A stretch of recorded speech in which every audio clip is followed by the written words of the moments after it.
Good evening and welcome. I'm Vincent Makori. This is Africa 54. Now, Thursday is both World and Wildlife Day and African Environmental Day. But as these observances take place, Africa's wildlife, its elephants, rhinos, and other animals is under tremendous pressure. There are two threats to their continued existence. One is the destruction of their native environment. Now, the second is poaching, which is illegal killing to get ivory, rhino horns, skins, and other wildlife products. U.S. lawmakers are now considering a measure that would put sharper legal teeth into penalties for illegal wildlife killings and trade in their parts. VOA senior investigative analyst Jeffrey Young has the details. Rhino species have been on Earth for around 8 million years. In the last 10 years, we've seen the loss of the western subspecies of the black rhino, the northern white rhino reduced to just 3 individuals, and South Africa is currently losing 3 animals every single day. Joe Shaw is the Rhino Program Manager for the World Wildlife Fund in South Africa.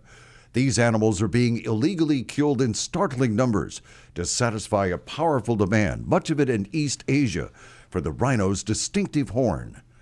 The NGO African Wildlife Foundation says poaching and habitat loss have driven down the black rhino's population on the continent by 97.6% since 1960. In South Africa alone, the number slaughtered by poachers has risen massively in recent years.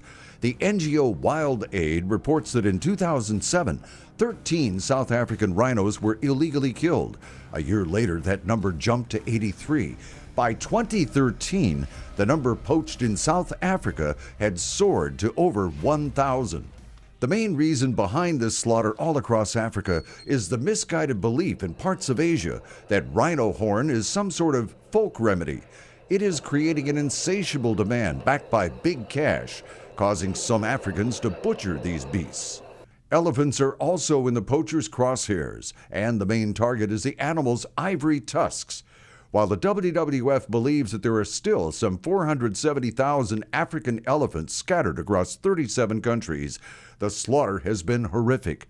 Another conservation group estimates that as many as 100,000 elephants were illegally killed for various reasons in one 2-year span from 2010 to 2012. We look at it as 3 different levels. So there's a commercial trophy side, which is your horn, your ivory, your pelts, etc. Then there's a commercial bushmeat side, which is very much economics and commercial. And then there's the lesser side, which is your subsistence poaching. To publicize laws banning the illegal sale of ivory and horns, the United States and other countries hold media events where the contraband is crushed into rubble, rendering it worthless. But this hasn't stopped the trade. While Asia may be the biggest market, demand for ivory and horn was once high in the United States too, but attitudes in the States are changing. Congress is currently considering a bill called the End Wildlife Trafficking Act to crack down on people dealing in poached ivory, horns, and other wildlife products. Jimmiel Mandima of the African Wildlife Foundation says the proposal, sponsored by Republican Senator Jeff Flake of Arizona and Democratic Senator Chris Coons of Delaware, would foster international cooperation on combating the loss of species endangered by poaching. So once the U.S. put as part of their legislation laws that seek to strengthen combating wildlife trafficking, it means that everybody else will take a look and follow suit. But for the elephants, rhinos, and other endangered wildlife of Africa, every day is a matter of life and death. Until the demand for wildlife artifacts is suppressed or stopped, they remain caught in the crosshairs. Well, Jeffrey Young now joins us to tell us more about this very disturbing story. Hello, Jeff. Hello, Vincent. Now, first, tell us a little bit about this End Wildlife Trafficking Act. Well, I'll give you a highlight of some of the major provisions of this. It sets up a government, U.S. government interface with the governments in Africa and in Asia and in other affected areas. And the idea behind this is coordination, so that what we do internally in the United States government is known to the other governments, and what they do is known to us. We need to talk to each other. Everything starts with coordination and communication. It also sets up training. United States money and effort will be put into training wildlife protection people in Africa. park rangers, other people that deal with wildlife. So there'll be money, there'll be funding, there'll be training to help them along.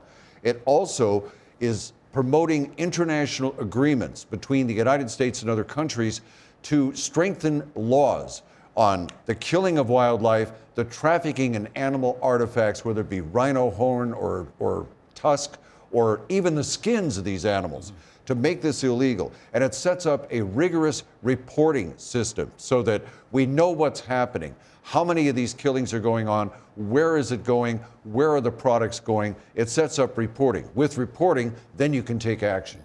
And we know that as long as there is a market for these products, these animals will continue dying. And the biggest market is in Asia.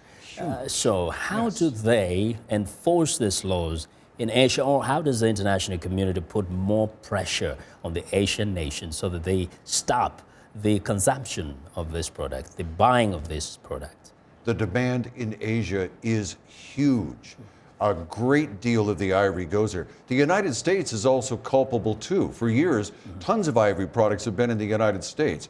But in terms of other nations, what you need to do is, to use a Washington term, encourage other countries. Now, encourage can also mean putting your thumb on them sometimes.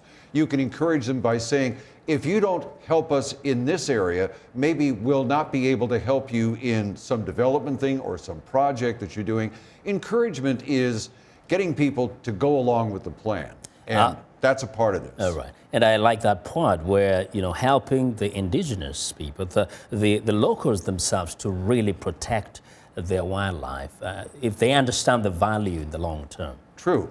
The saddest part of it is that in so many of these things, money talks. Yeah. If you've got somebody who's poor, who's living out in the bush, and someone comes to him, some agent for a Chinese ivory buyer or whatever comes to him and says, how would you like a pile of money? Go out and get that rhino, go out and get that elephant. It may be more money than these people have ever seen before. Yeah. Or it's so much that it gets people to do the wrong thing, Vince. Well, Jeffrey, thank you very much My pleasure. for joining us today. Jeffrey Young is a senior investigative analyst at the Voice of America.